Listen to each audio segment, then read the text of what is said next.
ಹಾಗೇನೆ ಕಣಲು. ತಿರ್ಗಾ ಲೋಗಿ ಅಂದ್ರೆ ತೆಗೆದ್ ಮಗದಲ್ಲಿ ನೋಡ್ಬಿಡ್ತೀನಿ. ಹೆಸರೇನು? ಹೇಳು ಗಣೇಶ, ಹೇಳು. ಗಣೇಶ.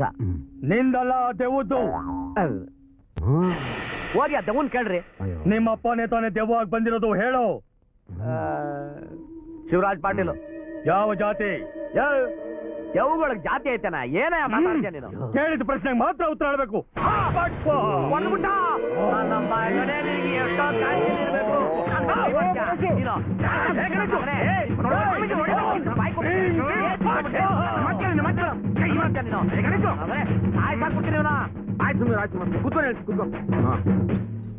ಲೆಕ್ಕಾಚಾರ ಬೇಡವಾ?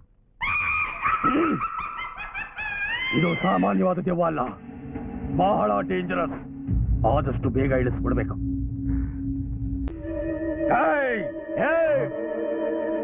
ಬಾಯಿ ತೆಗಿ. ಯಾಕ? ರಕ್ತ ಕುಡಿಸ್ಬೇಕು.